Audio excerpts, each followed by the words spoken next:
All right, well, we're outside in the 9 News backyard. We have Matt Akabane with Associated Landscape Contractors of Colorado. And let's talk about preparing for winter, for fall, for the cold months to find, although it's hot outside, eventually the cold months will get here. How do we start preparing? What do we need to know?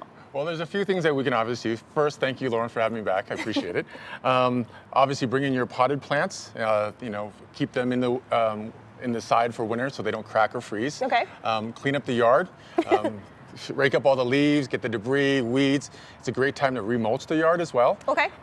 Plant new plants, so any dying plants that you have, get them out of the yard because they can bring in insects and disease as well. I see. All right. And it's also a great time to plant new plants, get them established before winter time, which is really nice. And just a side note, you're talking about planting the new plants. I have actually been having conversations about planting those perennials and then they'll bloom in the spring if you plant them now. That's how that works? Yes. So perennials are things that come back year after year, which is very correct. And then they'll bloom in the spring and then sometimes all through the summer as well. Oh, fantastic. And then other things you can do in the early fall is plant bulbs.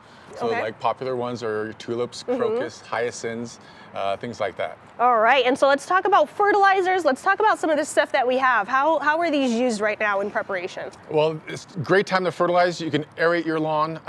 It's a winter fertilizer that you can use. It's a high nitrogen, phosphorus, and a potash, which is really important. So to kind of rejuvenate the grass and get it nice and healthy before the winter cold comes.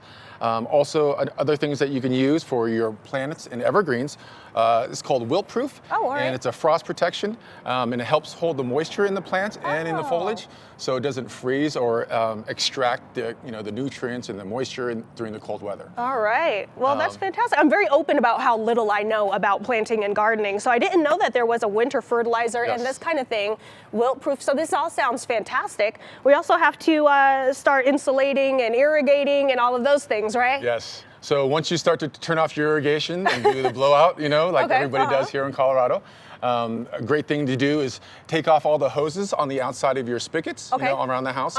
Get those drained out so those don't freeze as well.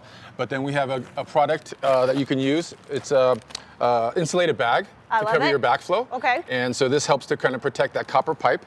And then also the copper pipe that comes down into the ground, you can also use this styrofoam tubing. Okay. And then wrap this around it. All right. And then so we get all of that ready so that things just won't freeze over during the winter months, right? Yes.